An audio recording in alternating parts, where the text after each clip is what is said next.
Have you ever noticed how quick we are to jump to conclusions about why someone else did something, especially if it was a mistake? Maybe you see a driver cut you off and your first thought is, wow, what an inconsiderate person, right? But then when you accidentally drift into another lane, well, suddenly it's all about the tricky blind spot or the sun in your eyes or, that distracting billboard. It's like our minds are constantly trying to protect us, even if it means bending reality just a little. It's a truly fascinating aspect of human cognition, isn't it? I mean, our brains are incredible at making sense of a complex world, but they often rely on these, well, surprisingly predictable shortcuts. And these shortcuts are especially evident when we're trying to figure out why things happen and, crucially, who's responsible, particularly when negative outcomes are involved. Yeah, you've hit on it. Today we're taking a deep dive into that very phenomenon, the captivating, sometimes frustrating world of attributional biases. These aren't just random mental quirks. They are systematic errors our brains make when we try to decipher the causes of behavior, both our own actions and those of everyone around us. And our mission today is pretty clear. We want to equip you with the insights to understand these hidden mental mechanisms.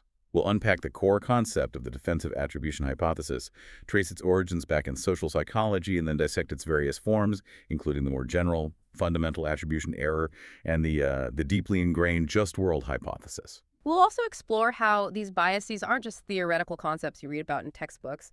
They play out in everything from how we perceive car accidents on the freeway to the complexities of international relations, and even in how major corporations navigate public crises. Our ultimate goal is to arm you with the knowledge to recognize these biases when they appear in others, and yeah, even in yourself, and to challenge them. By doing so, we hope to foster a more nuanced, empathetic, and ultimately a more accurate understanding of human behavior. Get ready for some serious aha moments that just might change how you perceive the world. Mm.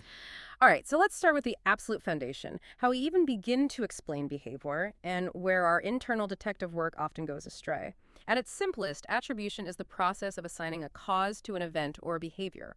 It's what we do constantly, acting as what social psychologists call naive psychologists, trying to predict and understand our social world. Exactly. Think of it as our internal on-the-fly investigation. We're constantly gathering clues, forming theories about why people do what they do or why certain events unfold. And for the most part, our attributional skills are, well, good enough for daily navigation. We manage to get by, make reasonable predictions, and interact without constant confusion. However, and this is where it gets really interesting, our system is far from perfect. It's prone to systematic biases that can significantly distort our understanding. And one of the biggest, most common errors we make is called the fundamental attribution error, often shortened to FAE. It's closely linked to something called correspondence bias. So Yeah. what is this FAE? Basically, it's our strong tendency to overestimate the role of personal internal factors like someone's personality, character, or intentions, and underestimate the massive impact of situational external factors when we're explaining other people's behavior. So we attribute what they do to who they are, not really where they are or what's happening around them. Right. To illustrate that, let's say you see your friend Sejay leave a really generous tip for a server. Your immediate thought might be, wow, Sejay is such a genuinely generous person. You're quickly attributing his action to an internal, personal trait. What you might not consider first is a situational factor. Like, maybe Sejay just got a huge bonus and is feeling extra celebratory, or perhaps he's trying to impress the friends he's with right now. You know? And it gets even more fascinating because we often don't apply that same logic to ourselves. If we leave a big tip, we're more likely to think, well, the service was truly exceptional, or I had a great day, focusing on the situation. We tend to make more situational attributions for our own behavior, which is a really stark contrast to how we judge others.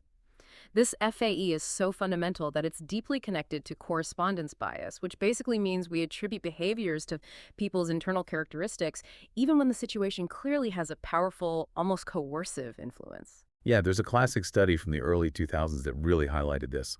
Skicking colleagues had participants read a story about a trivia game. So, two students, let's call them Joe and Stan, were assigned roles just by drawing straws. Joe became the quizmaster, Stan the contestant. But here's the kicker. Joe, the quizmaster, was instructed to generate questions from his own esoteric knowledge, stuff only he would likely know, which meant, obviously, you knew all the answers. Stan, the contestant, predictably struggled. He answered only 1 out of 5 correctly. Okay, so after reading this setup, What did the participants conclude? Seems like they'd rate Joe as smarter. Exactly. They rated Joe as significantly more intelligent than Stan. It seems straightforward. But here's the crucial insight. The game was explicitly rigged. Joe had this massive inherent advantage because he got to choose questions he knew from his own obscure knowledge. Yet the observers in the study, they largely failed to take this significant situational factor into sufficient account. They attributed Joe's success directly to his intelligence, his internal trait, rather than seeing it as a clear outcome of a biased setup. Wow. So it's not just that we can misjudge, it's that we consistently ignore these invisible forces shaping someone's behavior, reducing them to just a single trait. That's a powerful lesson in maybe stepping back before making a snap judgment. It absolutely is. And this tendency isn't universal, which is where it gets even more interesting. Yeah. Culture plays a huge role in these attributional biases. How so? Do different cultures really process these why questions in fundamentally different ways? They really do.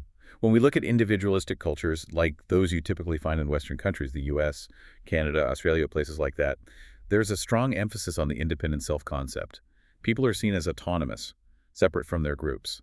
This often leads to attributions being focused primarily on the individual person, their traits, their personality. Right, okay. But then in many Asian cultures, for example, they tend to be more collectivistic. That's right. In collectivistic cultures, the emphasis is much more on interdependence. The focus shifts from the individual to the relationship between individuals and their surrounding social and environmental context.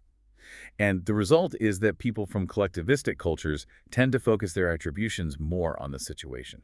Is there solid evidence for that difference? Oh, definitely. There's some compelling evidence. One study from back in the 1980s by Miller compared children and adults in the US and India. They were asked to explain the causes of negative actions.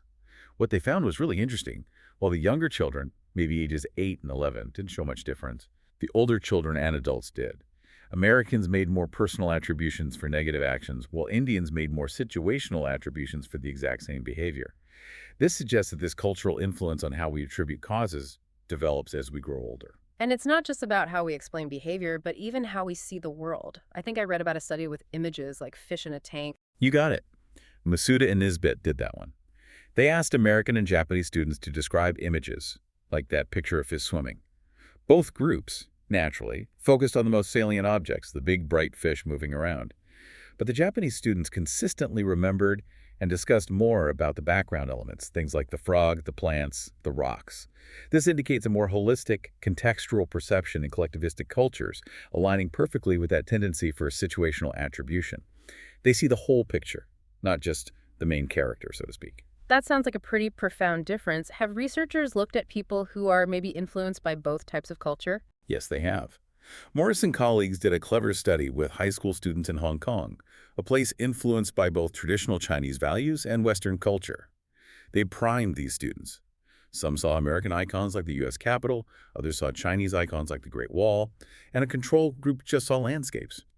Then they all read a story about an overweight boy eating a high-sugar cake. What's fascinating is that the students primed with American culture gave less weight to situational factors, like how tempting the cake was or the social environment when explaining the boy's weight problem. They leaned more towards personal attributions.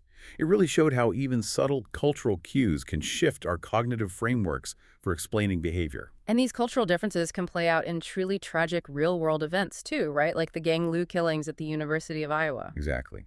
Gang Lu was a Chinese graduate student who perpetrated a mass shooting. When American newspapers covered this tragedy, they overwhelmingly focused on internal explanations, really diving into Lu's individual characteristics and presumed psychological problems. But the Chinese newspapers approached it differently. In stark contrast, yeah. Chinese newspaper accounts focused much more on external attributions. They explored the social conditions, the academic pressures, the systemic factors that might have contributed to the tragedy.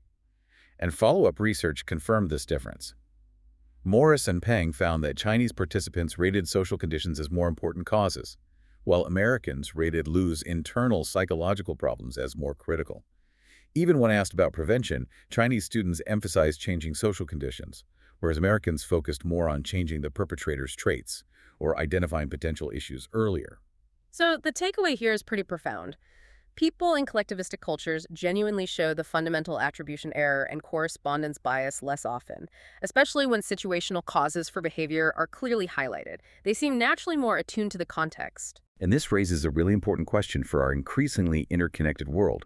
As Richard Nisbett argued, understanding these cross-cultural differences is absolutely critical to prevent, in his words, tragic examples of fatal consequences of cross-cultural misunderstandings. Think about the implications for international diplomacy, business negotiations, or even just daily interactions between people from different backgrounds. Maybe, as Nisbet suggested, a fusion of stances is possible, where we learn to weigh both internal personality traits and external situational forces when we try to understand human behavior. It's a powerful call for more nuanced global empathy. Okay, so if the fundamental attribution error shows us how easily we misjudge others generally, what happens when our own self-preservation instincts kick in? That's where we get into the real heart of today's deep dive. Defensive attribution. This is where our desire to feel safe can really start to warp our view of reality. Exactly. Defensive attribution, at its core, is a cognitive bias, where an observer, that's you or me looking at something bad happen, attributes the causes for that mishap in a way that minimizes our own fear. Fear of being a victim, or maybe even being a cause, in a similar situation down the road. It's fundamentally uncomfortable for us to believe that bad things happen purely by chance, randomly. So when we make a defensive attribution, we're essentially altering our beliefs not based on cold, hard facts, but on our deep-seated motivations and desires to protect ourselves emotionally. A key component here is that more responsibility tends to get attributed to people who are dissimilar to us, the observers. This allows us to believe the mishap was controllable and, crucially, preventable. If they caused it because they're different, then we, being different from them, won't cause it or experience it. So it's really about managing that unsettling feeling of vulnerability. If something bad happens and it's totally random, then hey, it could happen to me too, which is scary. But if I can find a reason or someone to blame, especially someone different from me, then it becomes controllable in my mind and I feel safer. I think this idea came from Elaine Walster back in the 60s. That's right. Walster hypothesized exactly that. Believing misfortune can happen randomly is frightening, and attributing responsibility is how we manage that emotional reaction. Her initial research, for instance, involved a scenario with Lenny's car accident. She found people attributed more responsibility to Lenny when the consequences of the accident were severe compared to when they were minor. But it wasn't always that straightforward in later studies, was it? No, it wasn't. Later research, including some by Walster herself and others like Shaver, found it difficult to consistently replicate this direct link. Sometimes they even found a negative relationship, less blame with more severity. It seemed like there was a missing piece to the puzzle. Why the inconsistency? And that's where Shaver came in again, right? In 1970, he introduced the really important role of similarity. Absolutely crucial refinement. Shaver argued that defensive attribution isn't just a simple equation of severity equals blame. It's heavily influenced by two types of relevance, or similarity. First, situational relevance. That's how likely you, the observer, perceive yourself to be in a similar situation as the perpetrator someday. Second, personal relevance. That's how similar you perceive yourself to be in personal characteristics like age, gender, personality to the perpetrator or maybe the victim. Okay, so how does feeling similar or dissimilar change things? Well, the key insight is this. If an observer feels situationally similar, meaning, hey, this kind of thing could happen to me, their motivation shifts significantly. Let's break that down. If you are personally similar to the perpetrator, you will tend to attribute less responsibility to that perpetrator as the severity of the mishap increases. This is what Shaver called blame avoidance. For example, if I'm a software developer and I hear about another developer making a critical coding error that caused a major system crash, I might instinctively downplay their responsibility. Complex systems, those bugs can creep in, could happen to anyone. Essentially to avoid blaming myself too harshly if I make a similar error in the future. I see. You're kind of protecting your future self by creating a plausible, less blameworthy explanation. So what happens if you feel dissimilar to the person who caused the harm? Conversely, if the observer is personally dissimilar to the perpetrator, or maybe similar to the victim, they will attribute more responsibility to the perpetrator as severity increases. This is harm avoidance. Sticking with that coding example, if that same critical error was made by, say, someone in marketing messing up a campaign launch, you as a developer might be much quicker to blame their lack of technical understanding or carelessness. You might think, well, I understand the tech, I wouldn't make that mistake, so it won't happen to me. You're reinforcing your own sense of safety through perceived difference and a belief that the bad outcome was controllable by being different from the perpetrator. That's a really critical distinction. It's not just about pointing fingers, but about protecting yourself from either future blame or future harm. And there were studies that showed this interplay, right? Yes, several studies illustrated this quite well. Chaikin and Darley, for instance, had participants who anticipated being either a supervisor or a worker watch a simulated accident. Those who expected to be supervisors, making them situationally similar to the supervisor who caused the mishap in the story, blamed that supervisor less for a severe accident compared to those expecting to be workers who were more similar to the victim. The future supervisors were engaging in blame avoidance. Okay, that makes sense. Another study by Shaw and McMartin explored how male and female students reacted to stories about, say, chemistry lab accidents versus cooking accidents involving male or female perpetrators. They found that responsibility attributed to the perpetrator increased with severity only when the observers felt personally dissimilar to the perpetrator. That's the harm avoidance kicking in. But responsibility actually decreased with severity when observers felt personally similar to the perpetrator. That's the blame avoidance. This complex interaction really highlights how much our self-protective motives can shape judgments. And other studies looked at similarity in attitudes or roles, too. Yes. McKillop and Posavec varied how similar participants felt attitude-wise to a perpetrator. In severe accident conditions, subjects who felt dissimilar attributed more responsibility, while those who felt similar attributed less. Lowe and Medway had participants read about an accident where the perpetrator or victim was described as either a middle-aged salesperson or a college student, like the subjects themselves. When subjects were similar to the victim, the college student, they attributed more responsibility to the perpetrator-victim in severe conditions. This demonstrates harm avoidance, believing it was controllable, therefore avoidable for them. Okay. Moving beyond these specific accident scenarios to just everyday interactions, we encounter another common mental shortcut, the actor-observer bias, or difference. This is the tendency for us to make more personal attributions for other people's behavior, but more situational attributions for our own behavior. Think about it. If you see someone cut you off in traffic, your immediate thought might be, that driver is so aggressive and careless. A personal internal attribution about their character.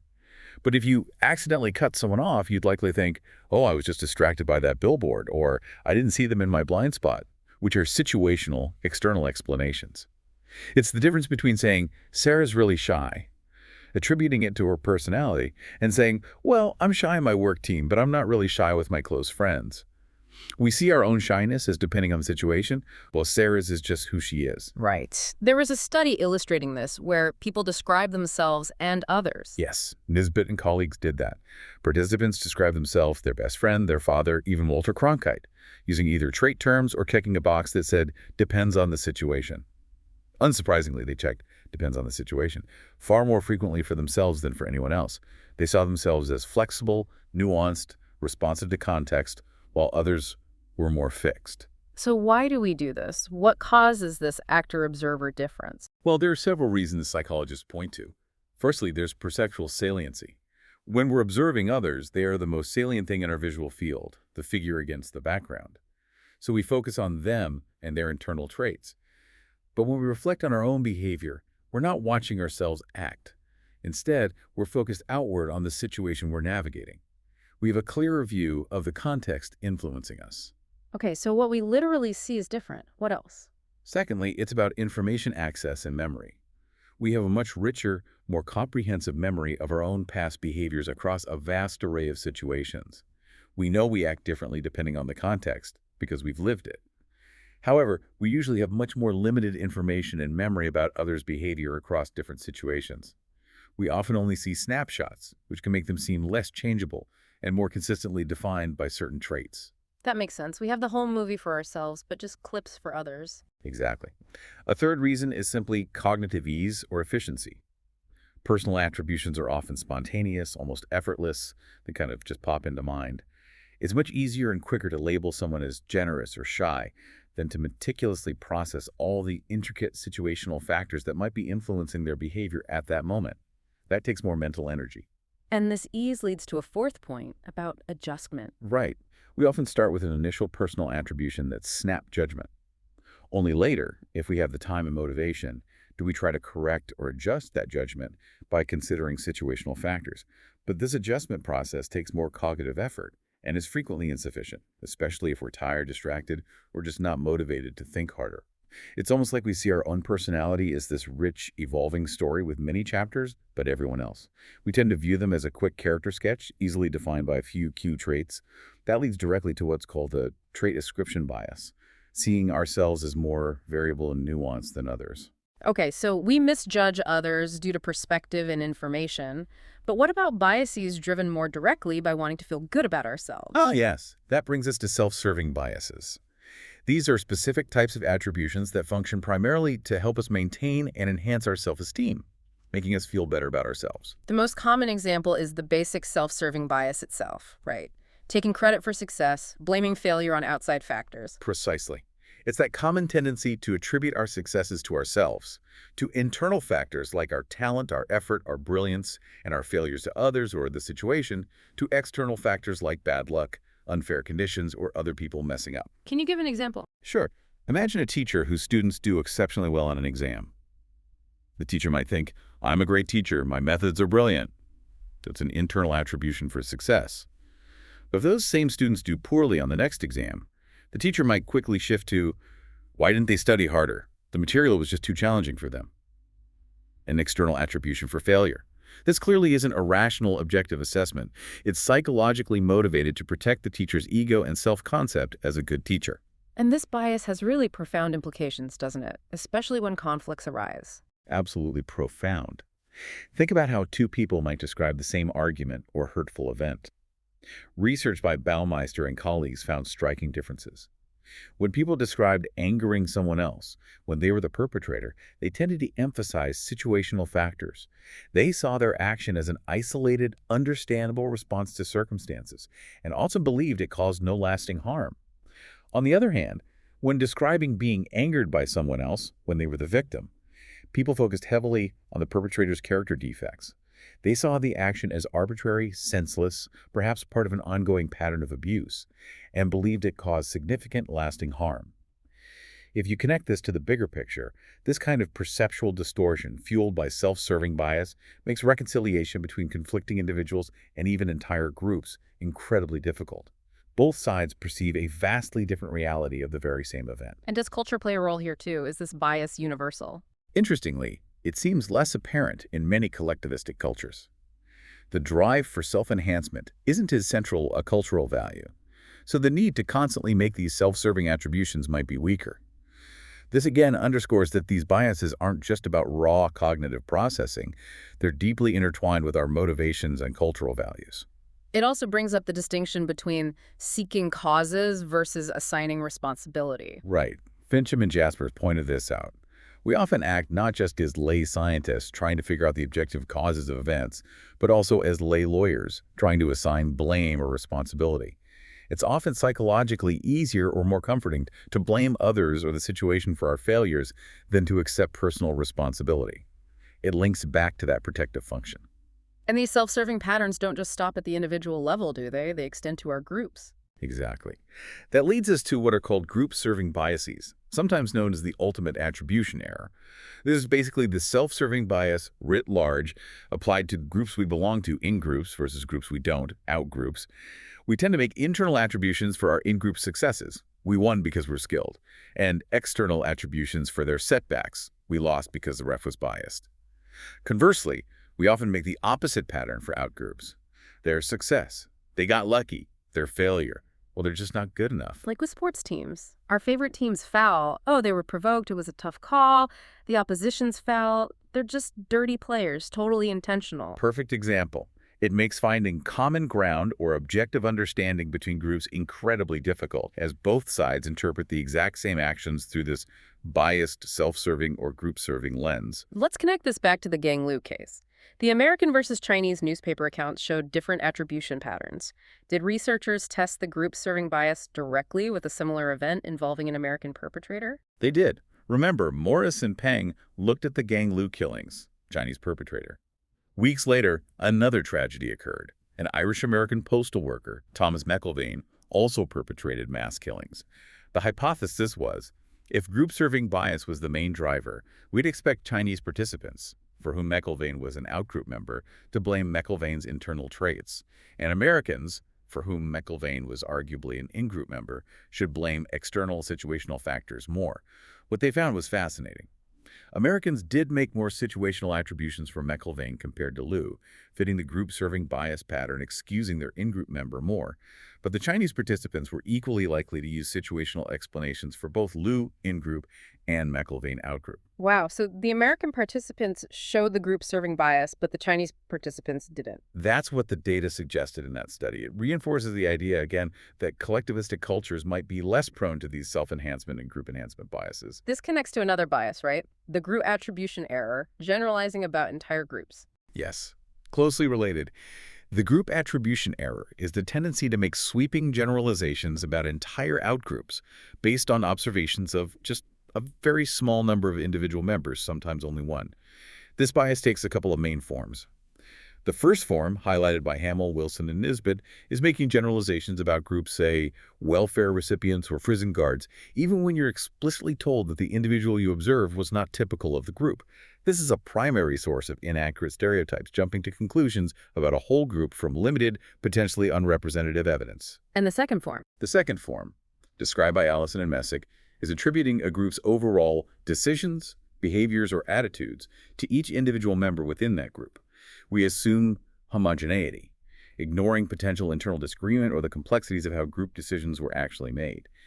Think about its real-world impact. Right. If a political party passes a policy you strongly disagree with, this bias makes it all too easy to caricature all its members or voters as uniformly thinking the same way, as being fundamentally opposed to us. It shuts down dialogue, prevents us from seeing potential allies or common ground within the group, even when there's considerable diversity of opinion internally. It's a significant barrier to constructive engagement in politics and beyond. Okay, so we've covered biases about others, ourselves, and our groups. Let's loop back to a particularly troubling one, victim-blaming biases. How do these connect to the errors we've discussed? Victim-blaming biases are deeply intertwined with the fundamental attribution error's tendency to overemphasize personal factors. When something bad happens to someone, the FAE makes it easy to look for internal causes within the victim, leading us to blame them, sometimes even for things completely beyond their control. A major psychological mechanism underpinning this is the just world hypothesis. The just world hypothesis, that's the belief that the world is fundamentally fair, right? People get what they deserve. Exactly. It's the tendency to make attributions based on the belief that the world is fundamentally just meaning. Good things happen to good people, and bad things happen to bad people. It's a comforting belief system, but it can be really dangerous. Melvin Lerner's classic experiment illustrated this dramatically. Participants watched two workers doing a task. One was randomly chosen to be paid much more, the other got nothing. What did the observers conclude? They quickly convinced themselves the paid worker somehow earned it, that they were better or worked harder.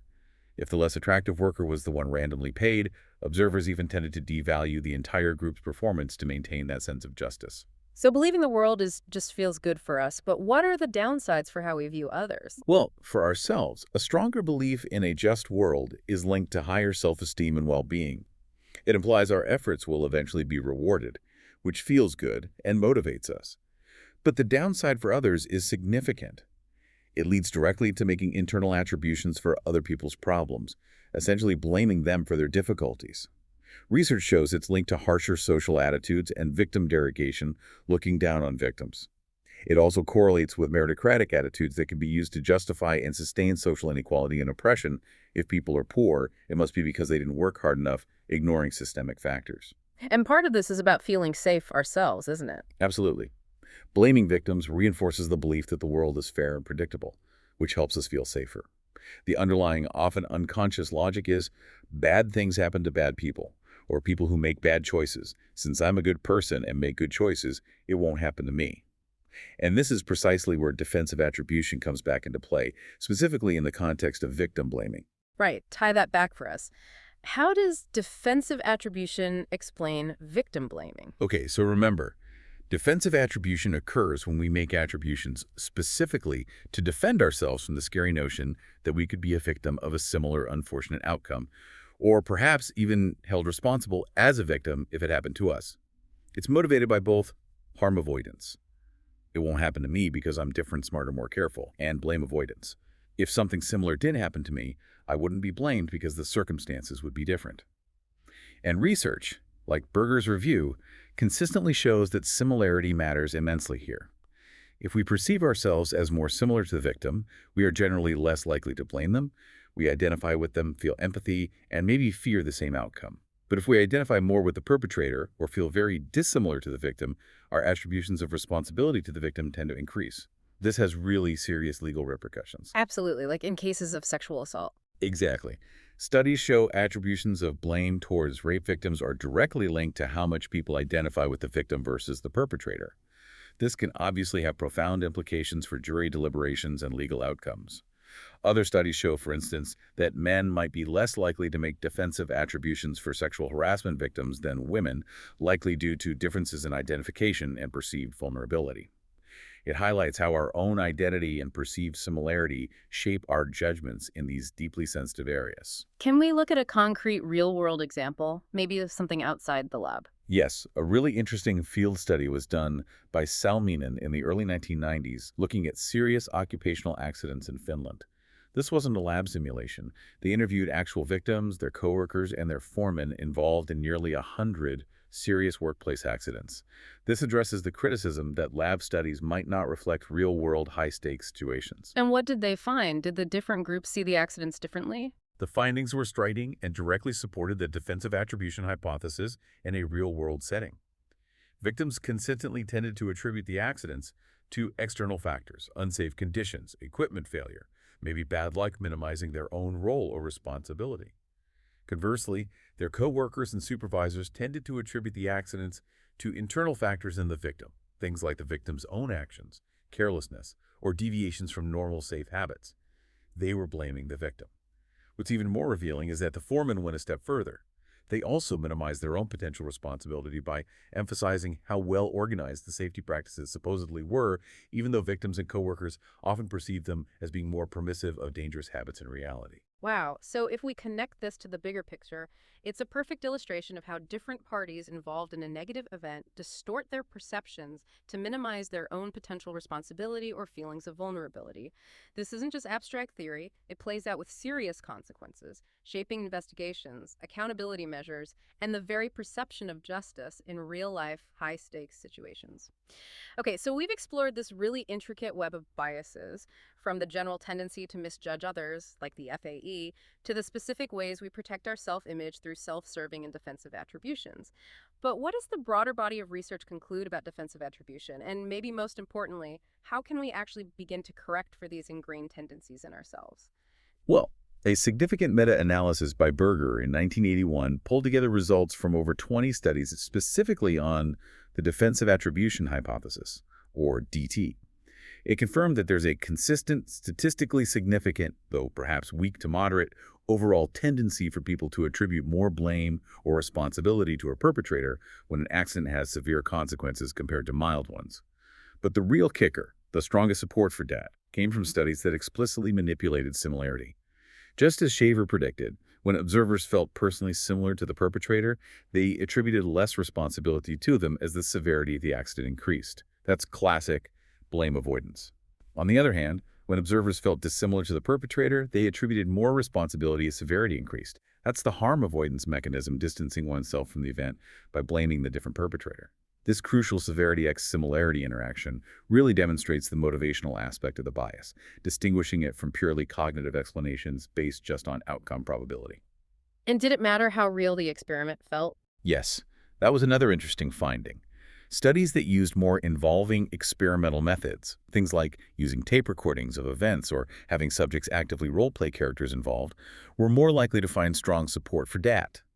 This suggests that for these defensive biases to really kick in strongly, the situation probably needs to feel more emotionally engaging or personally relevant to the observer. Okay, that makes sense. Now, let's zoom out to a very practical application area. How does defensive attribution play out in the high-stakes world of corporate crisis communication? I think there was a study on this using fictitious companies. Yes, Zhu and Key did an interesting study in 2018. They investigated how the severity of a crisis acts as an intensifier within what's called situational crisis communication theory, a CCT.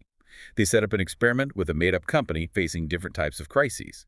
A victim crisis, like a natural disaster hitting the company, an accidental crisis, like a technical error, or a preventable crisis, like an organizational misdeed or negligence.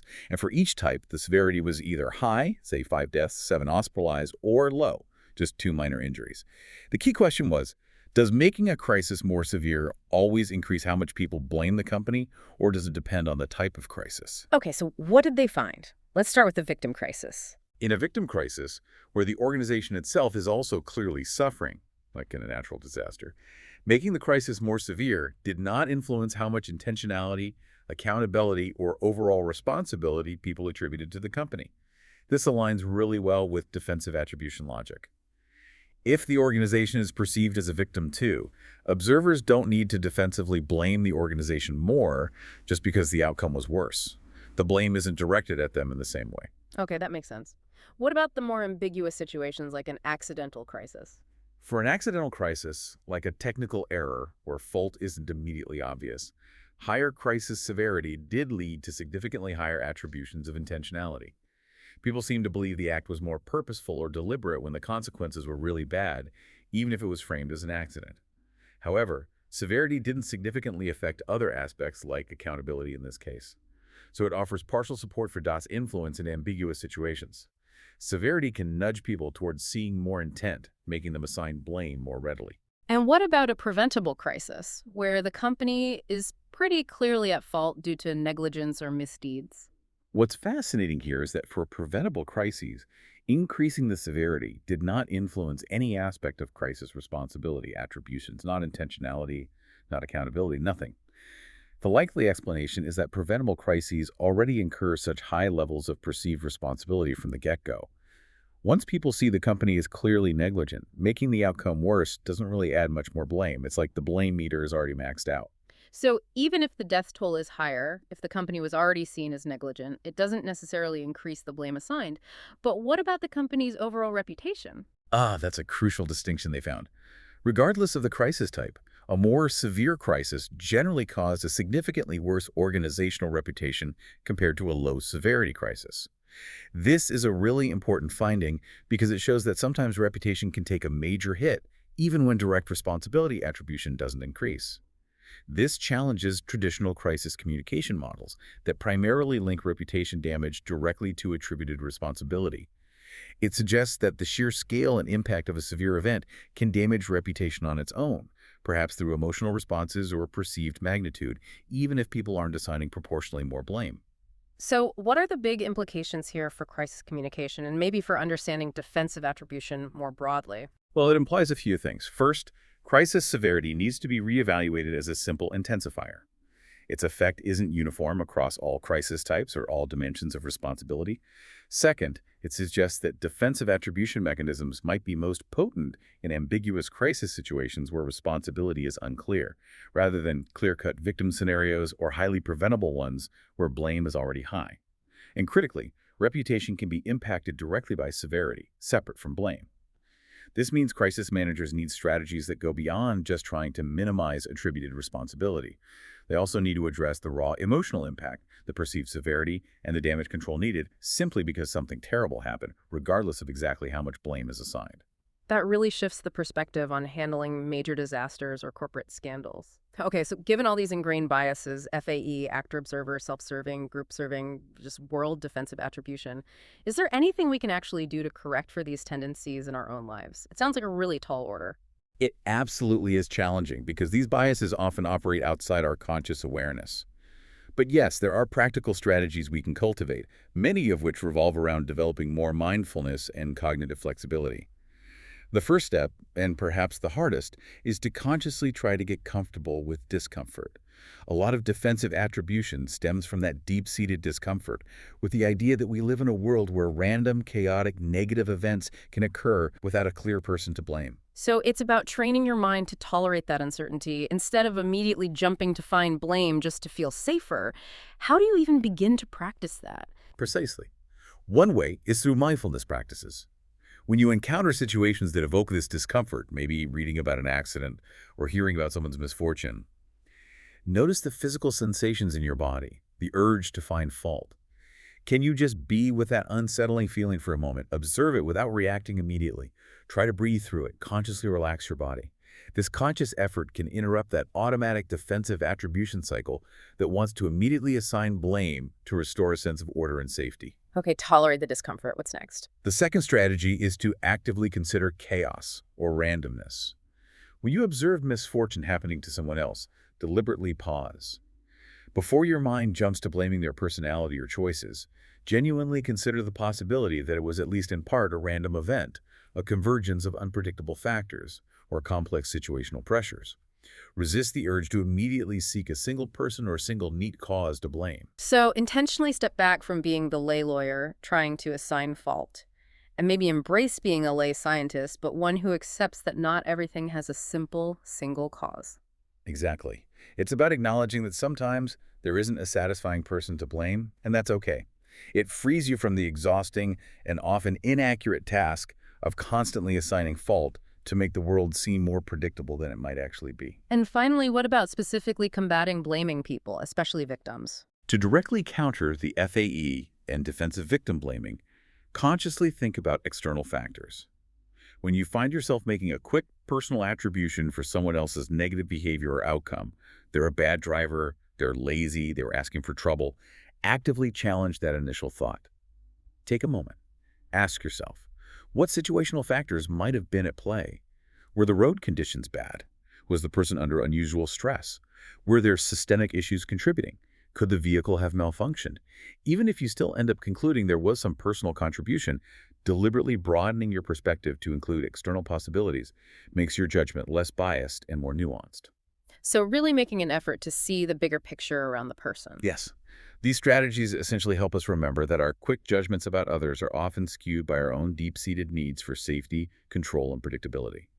By intentionally pausing, considering alternatives, and cultivating tolerance for uncertainty, we can make more accurate, more empathetic, and ultimately more constructive assessments of the situations and people around us. Wow, what a journey we've taken today. We've really delved deep into these hidden corners of our minds, haven't we? Exploring attributional biases like the fundamental attribution error, the actor-observer bias, self-serving and group-serving biases, the just world hypothesis, and of course that powerful self-protective defensive attribution hypothesis. We've seen how these psychological shortcuts, while sometimes helping us feel safe or good about ourselves, can unfortunately lead us to seriously misjudge others and even perpetuate harmful stereotypes and victim blaming. And it's so important to remember that understanding these biases isn't just some academic exercise, right? It profoundly impacts our daily interactions, how our justice systems function, the way corporations manage crises, and even how we navigate complex global issues. The tendency to blame victims, to amplify the flaws of outgroups while excusing our own, or to simply attribute behavior to character instead of context, these things are deeply ingrained in human psychology. But the good news is, as we've discussed, they're not immutable. With conscious awareness and effort, we can begin to challenge these automatic patterns. Absolutely. The research we've discussed today delivers a really important, maybe even humbling message. We should probably not be too quick to judge other people. It's cognitively easy, almost automatic, to label someone as lazy or mean or rude or careless. And it can feel psychologically safe to blame a victim, to distance ourselves from their misfortune. But our deep dive reminds us again and again that situations, context, external pressures, they often play a far greater, more complex role than our initial perception allows. So what does this all mean for you listening right now? Maybe the next time you find yourself making a strong, quick personal attribution about someone else's behavior, especially a negative one, just pause for a second. Ask yourself, honestly, would I want others to make the same snap personal judgment about my behavior if I were in a similar situation? Or would I really prefer they consider the full, nuanced context? How can you practice being just a little more generous in your attributions, remembering that, as the saying goes, everyone you meet is fighting a battle you know nothing about? What impact might that conscious effort to consider the situation, to tolerate uncertainty, to resist the urge to blame have on your understanding of the world, and maybe more importantly, on your connections within it? Something to ponder until our next deep dive.